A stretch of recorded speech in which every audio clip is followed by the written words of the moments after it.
मराठवाडा एटीएसनं छत्रपती संभाजीनगर, जालना, बीड आणि धाराशिव या जिल्ह्यातून जवळपास 14 जण संशयित ताब्यात घेतलेले आहेत. त्यांची सखोल चौकशी सुरू आहे.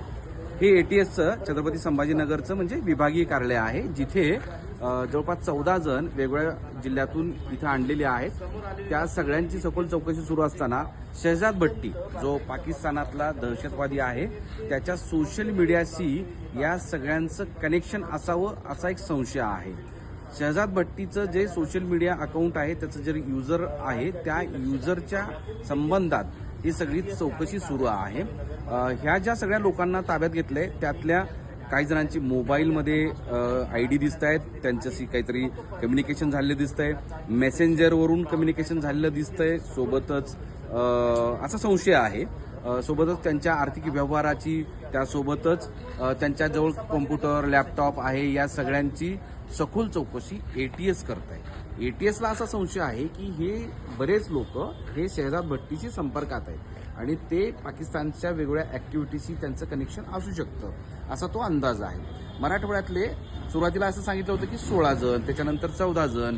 आत्ता एक कन्फर्म होतंय की 13-14 लोक जे संशयी आहेत ते इथं पकडलेले आहेत. त्यांची सखोल चौकशी सुरू आहे. महाराष्ट्रातल्या वेगवेगळ्या भागामध्ये असंच कनेक्शन असावं असं एटीएसना वाटतं आणि त्यानुसार जी आकडेवारी कळते ती 100च्या जवळपास आहे. तेवढ्या जणांना म्हणजे संशयितांना ताब्यात घेतलेलं आहे. हे सगळे संशयित आहेत. मी कोणी दहशतवादाशी संपर्कात आहेत असं अद्यापर्यंत सिद्ध झालेलं नाही. तरीही कनेक्शन असू शकतं, ते संपर्कात असण्याची शक्यता आहे. हा धागा पकडून एटीएसनी ही कारवाई सुरू केलेली आहे. आज दिवसभर ही चौकशी सुरू राहील अशी दिसते आहे, कारण गेल्या काही दिवसांपासून त्यांचं सगळं सोशल मीडिया अकाउंट, त्याचबरोबर ते वेगवेगळे मोबाईल्स वापरत होते, लॅपटॉप वापरत होते, या सगळ्यांची चौकशी, तपासणी करण्याचं काम एटीएसनी घेतलेलं आहे.